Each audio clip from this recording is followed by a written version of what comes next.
नए संसद भवन के उद्घाटन के विरोध में 19 विपक्षी पार्टियां हैं जिन्होंने इसका बॉयकॉट किया है। 19 पार्टियों ने संयुक्त बयान जारी किया। बहिष्कार को लेकर 19 पार्टियों का बयान आया है। डीएमके, एनसीपी, आरजेडी और शिवसेना ने इसका बहिष्कार किया है। ये बड़ी खबर इस वक्त की आपको हम बता दें, डीएमके ने भी बहिष्कार का ऐलान कर दिया है। उद्घाटन में नहीं शामिल होगा उद्धव गुट, यानी उद्धव ठाकरे गुट जो है वो भी इसका बहिष्कार कर चुका है। आरजेडी ने पहले ही इसके बहिष्कार का ऐलान कर दिया था। तो ये बड़ी खबर आपको, सीपीआईएम, सीपीएम, ये तमाम लेफ्ट पार्टियां भी हैं जो इस समारोह में, इस उद्घाटन समारोह का हिस्सा नहीं होंगी। कुल मिलाकर 19 विपक्षी पार्टियां हैं जो इस समारोह से बॉयकॉट करेंगी। ये बड़ी अपडेट इस वक्त की आपको बता दें। और इससे थोड़ी देर पहले गृह मंत्री अमित शाह ने ये बात साफ कर दी कि हमने सभी राजनीतिक दलों को आमंत्रित किया है और आना ना आना वो उनकी अपनी सोच, अपने उनके विवेक पर निर्भर करता है। तो अब सवाल ऐसे में ये उठता है कि मोदी से चिढ़ने पर संसद भवन के उद्घाटन समारोह का बॉयकॉट कर देना, क्या ये जायज है? क्या ये आने वाले चुनाव के मद्देनजर बनाई गई विपक्ष की रणनीति इस तरह के कदम को उनके सार्थक करती है या नहीं करती है? क्योंकि एक समय तो वो भी होगा, चुनाव के बाद उसी संसद भवन में बतौर सदस्य बैठना होगा, जनता के मुद्दों को सुनना होगा। तो क्या ये उसका तिरस्कार नहीं है? क्या ये उसका अपमान नहीं है? ये एक संवैधानिक प्रक्रिया भी है। हो रही राज्यसभा के सभापति के साथ पूरी राज्यसभा की अवहेलना हो रही है, परंपराओं की अवहेलना हो रही है और भारत के संविधान में अपना नाम आगे रखने के लिए सारी मान्यताओं का अपमान कर रही है भारतीय जनता पार्टी और आदरणीय प्रधानमंत्री जी। अब देखिए, राष्ट्रपति ही संवैधानिक मुखिया होता है। दोनों सदनों के समवेत सदन को वही संबोधित साल के पहली बार करता है। सारे कानून संविधान जो हम बनाते हैं उसके लिए उनकी अनुमति जरूरी होती है। वो संवैधानिक मुखिया है, ये कांग्रेस ने स्पष्ट कर दिया है। अब रही बात एक और, मैं इसमें जोड़ दूं, शायद वो दलित है, आदिवासी है, महिला है, तो फिर प्रधानमंत्री जी कैसे अजरमर हो, तो इसलिए वो कर रहे हैं, उनकी किनारे कर दिया उनको। दूसरा ये है इनविटेशन कार्ड। इसमें भारत के प्रधानमंत्री उद्घाटन कर रहे हैं और लोकसभा के अध्यक्ष बैठेंगे, अतिथि होंगे, और हमारा राज्यसभा का सभापति, उसके नाम तक का उल्लेख नहीं, उसे डैश पे भी नहीं बुलाया जा रहा है। ये संपूर्ण राज्यसभा का अपमान। तो आप देखिए कैसे कि ये इसे अपमान करार दिया जा रहा है। ये कहा जा रहा है विपक्ष की तरफ से कि इसका जो दायित्व है वो राष्ट्रपति के ऊपर होता है, वो उद्घाटन करते हैं, लेकिन सिर्फ अपनी छवि पोर्ट्रे करने के लिए, खुद को सर्वोपरि दिखाने के लिए ये इस तरह का कदम उठाया गया है कि देश के प्रधानमंत्री इसका उद्घाटन करेंगे। यानी इसी बात को लेकर जो विपक्षी पार्टियों का एतराज है, इससे पहले फिर चाहे मल्लिकार्जुन खड़गे हो, अधीर रंजन चौधरी के विवादित बोल हो जो अब से कुछ देर पहले हमने आपको सुनवाए थे, तो शिवसेना उद्धव गुट के नेता संजय राउत ने कहा कि संसद भवन का उद्घाटन राष्ट्रपति से नहीं कराना देश का अपमान है।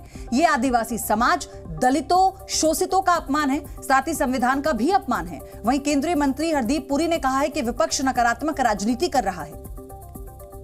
कि हमारी राष्ट्रपति जो आदिवासी महिला है वो पार्लियामेंट की कस्टोडियन है, आप उनको नहीं बुला रहे, उनको निमंत्रित नहीं कर रहे, उनके हाथों से नए संसद भवन का उद्घाटन करना ये प्रोटोकॉल है, लेकिन आप नहीं कर रहे हो। आप उसका एक पॉलिटिकल इवेंट कर रहे हैं, प्रधानमंत्री के हाथों से उद्घाटन करें। इसलिए इस देश के सभी अपोजिशन पार्टी ने निर्णय लिया है कि हम उस कार्यक्रम के ऊपर बहिष्कार करेंगे और उस बहिष्कार में शिवसेना भी शामिल है। 2 डेट्स मैं आपको बताता हूँ। एक डेट है शायद अगस्त 1975 की, जब इंदिरा जी प्रधानमंत्री थी, उन्होंने पार्लियामेंट एनेक्स की इनॉग्रेशन की थी, ठीक है।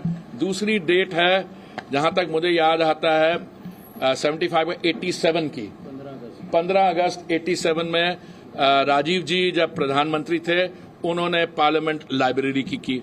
ये होमवर्क करते नहीं अपने समय में। जो देखिए, हेड ऑफ स्टेट और हेड ऑफ गवर्नमेंट में देयर इज अ डिफरेंस। अगर आपके हेड ऑफ गवर्नमेंट इनॉग्रेट कर सकते हैं पार्लियामेंट की एनेक्सी को और लाइब्रेरी को, तो हम इस समय के हेड ऑफ गवर्नमेंट क्यों नहीं कर सकते? सभी लोगों से बात हुई है हमारी, और हम लोग जो है इसका हम लोग विरोध करेंगे, बॉयकॉट करेंगे।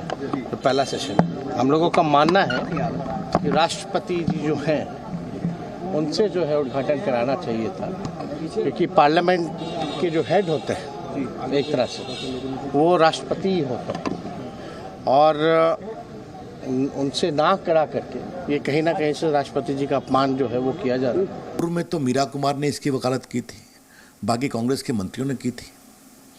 तो अगर संसद भवन बना है तो आवश्यकताओं के अनुसार बना है, लेकिन पीड़ा होती है क्यों विरोध करते हैं? और विरोध में कुछ तो अस्तर होना चाहिए। पहले कहा कि नहीं बनने नहीं देंगे, भारत के इतिहास से खिलवाड़ है। कितना PIL हुआ आप भी जानते हैं, कई स्पॉन्सर था। फिर कभी बाघ के चेहरे या मुस्कुराहट पर आपत्ति है। मतलब आप किस सीमा तक जाएंगे? आज भारत में एक धरोहर बन रही है। और अब मेरे दो सहयोगी हमारे साथ जुड़ चुके हैं, रविंद्र कुमार और रवि त्रिपाठी। रविंद्र, सबसे बड़ी बात यह है कि गृह मंत्री ने अभी इस बात का जिक्र किया कि सभी को आमंत्रित किया गया है, उसके बाद भी अब 19 विपक्षी पार्टियां हैं जो बॉयकॉट कर रही हैं। देखिए, विपक्षी पार्टियों को कम से कम ये तस्वीर जरूर देखनी चाहिए। देखिए, संसद भवन का लोकार्पण उद्घाटन प्रधानमंत्री नरेंद्र मोदी करेंगे। ये अब इसके अलावा जो सबसे महत्वपूर्ण चीज जो होने वाला है, ये तस्वीर में पंडित नेहरू जो सेंगोल को अपने हाथ में लिए हुए हैं और देश की सत्ता का हस्तांतरण हुआ था, यानी गुलाम भारत से आजाद भारत जो हुआ था, इस सेंगोल एक पवित्र प्रतीक के साथ हुआ था।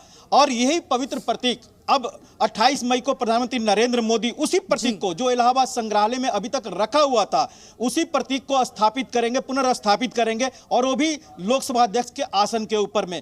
तो क्या इस कार्यक्रम को, जिस कार्यक्रम को नेहरू ने एक्सेप्ट किया था गंगा जल से पवित्र करके, क्या कांग्रेस के उसी परिवार के या कांग्रेस के जो नेता हैं, बाकी विपक्षी दलों को बात छोड़िए, लेकिन कांग्रेस क्या उस अवसर पर का भी बाइकआउट करेगी? जो सेंगोल नेहरू ने एक्सेप्ट किया था, जिस सेंगोल को स्थापना पुनर्स्थापित प्रधानमंत्री नरेंद्र मोदी 28 मई को करने वाले, क्या उस कार्यक्रम का भी कांग्रेस बहिष्कार करने वाली है या करेगी या करनी चाहिए? अब ये बहुत बड़ा सवाल हो गया। ये पीछे छूट गया कि राष्ट्रपति करें या प्रधानमंत्री करें, ठीक है, उस पर सियासत होगी। और कई उदाहरण है कि किस तरह से इंदिरा गांधी ने की थी, किस तरह से राजीव गांधी ने की थी। कई बार सोनिया गांधी जो 10 साल तक प्रधानमंत्री नहीं थी, किसी पद पर नहीं थी, कोई मंत्री नहीं थी, कई कार्यक्रमों का उद्घाटन किया, कई बड़े बड़ी योजनाओं का शिलान्यास किया। तो ऐसे में प्रधानमंत्री नरेंद्र मोदी जब उद्घाटन करेंगे और इस पवित्र प्रतीक चिन्ह को जब वहां पुनर्स्थापित करेंगे, क्या उस समय भी कांग्रेस बहिष्कार करने की हिम्मत करेगी या बहिष्कार करनी चाहिए? अब देश सबसे बड़ा सवाल देश के सामने यही होगा और सब लोग यही पूछना चाहेंगे कांग्रेस से भी। बिल्कुल, सबसे बड़ी बात यह है कि रवि भी हमारे साथ हैं। रवि, फिर वही बात कि आज आप बहिष्कार कर लेंगे, आपके पास आप चुनावी रणनीति तैयार कर रहे हैं बतौर विपक्ष, लेकिन फिर जब उसी संसद भवन में आप सदस्य बनकर बैठेंगे तो फिर क्या आप मुंह दिखाएंगे, क्या आप बात करेंगे, क्या आप मुद्दों पर चर्चा करेंगे? नहीं, देखिए, विपक्ष का ये तरीका होता है अपना प्रोटेस्ट का, और विपक्ष ने चूंकि ये तय किया है कि इस कार्यक्रम का बहिष्कार करना, और एक दो नहीं 19 राजनीतिक दलों ने ये तय किया है, और उनके अपने लॉजिक है। उनका कहना है कि जिस तरह से संविधान की धज्जियां उड़ाई जा रही है, जिस तरह प्रधानमंत्री विपक्ष को इग्नोर करके चलते हैं, तो ये हमारा प्रतीकात्मक विरोध है। 2024 के चुनाव के लिए विपक्षी एकता का एक प्रतीक भी है और ये प्रतीकात्मक विरोध भी है। और चूंकि देखिए, संसद में कई बार होता है, वॉकआउट करता है विपक्ष इसी मुद्दे पर और तुरंत आके सदन में बैठ जाता है। तो सदन में बैठने से इसका कोई लेना देना नहीं है। सदन में ये जाएंगे और लोकतांत्रिक प्रक्रिया उसका कहीं ना कहीं वो सारा चीज होगा। बावजूद इसके इस कार्यक्रम का विरोध करके विपक्ष ये संकेत देना चाहता है कि तमाम विपक्षी दल इस मुद्दे पर एक साथ हैं कि प्रधानमंत्री मनमानी करते हैं, विपक्ष की नहीं सुनते हैं। और ये मैसेज जनता को उनको देना है कि जिस तरह से कोरोना टाइम में, अगर आप स्टेटमेंट पढ़ें तो लिखा हुआ है कि कोरोना टाइम में किस तरह से लोगों को जो पैसा देने की जरूरत थी, लोगों पर खर्च करने की जरूरत थी, सरकार ने बेवजह इस पर बिल्डिंग पर खर्च किया। इसके अलावा विपक्षी दलों को कैसे नेताओं को बाहर कर दिया जाता है सदन से, उनको बोलने नहीं दिया जाता, उनकी आवाज़ दबाई जाती है। राष्ट्रपति वाला मामला तीसरा मामला है कि राष्ट्रपति को क्यों नहीं बुलाया जाए इस कार्यक्रम में। उनके माध्यम से ये होना चाहिए। संविधान के का उल्लेख किया जा रहा है कि संविधान के हिसाब से राष्ट्रपति हेड ऑफ द स्टेट होती हैं, तो उनको इसका उद्घाटन कर रहे हैं। तमाम सारे एग्जाम्पल्स है और विपक्ष को भी राजनीति करने का हक है। और चूंकि 2024 का लोकसभा चुनाव है, तो विपक्ष को राजनीति करने का हक है और देश में एक मजबूत विपक्ष भी होना चाहिए। लेकिन वही विपक्ष फिर जनता के मुद्दे पर सड़कों पर भी दिखना चाहिए, ना केवल इस मेल मिलाप में, जैसा आप जिक्र भी कर रहे थे। खैर, धन्यवाद आपका रवि हमारे साथ जुड़ने के लिए। रविंद्र, आपका भी बहुत बहुत शुक्रिया। जी न्यूज़।